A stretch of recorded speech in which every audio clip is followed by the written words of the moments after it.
Hello friends, welcome to my YouTube channel astrology tips. Astrology tips रे आज जानबा किछि सुंदर टिप्स अशिव ग्रह मानकर दोष निवारण पई किछि उपाय। जदि आपणकर सूर्य बा रवि ग्रह खराब थांती ताहले कोनोसी काम करिबा पूर्व गुड़ किंबा मीठा खाई जलपान करंतु ताहा कले आपणकर कार्य शुभ हो। एवं जदि आपणकर चंद्र खराब थांती ताहले गुरुजन मानकर चरण छुई आशीर्वाद मिले ताहा कले आपणक पई शुभ हुए। एवं जदि आपणक जातक मंगल खराब थांती ताहले प्रत्येक दिन आखिरे धला सुरुमा लगांतु ताहा कले आपणकर मंगल खराब भल हुंती एवं शुभ फल दियंती। जदि आपणकर बुध खराब थांती आपणक जातक ताहले प्रत्येक दिन दांत परिष्कार करी रखंतु ताहा कले आपणकर बुध शांति हुंती एवं समस्त कार्य शुभ हुए।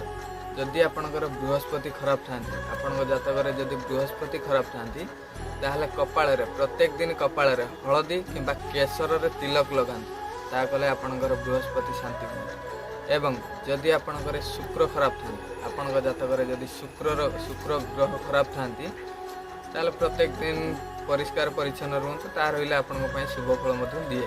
एवं जदि आपणकर शनि खराब थांती शनि ग्रह जदि आपणक जातक खराब थांती ताहले लुहा किछि दान करंतु एवं 43 दिन पर्यंत कुकुर मानक रुटी दियंतु ता कले आपणकर शनि ग्रह शांति हुंतु।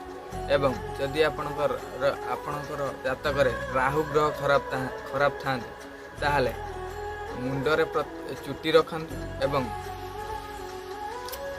यौथ परिवार रुहंतु ता रहिले राहु मानकर दृष्टि कम पड़े एवं शुभ हुए।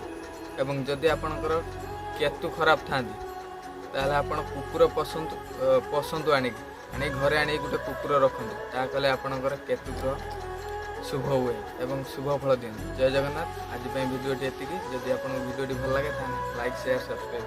जय जगन्नाथ।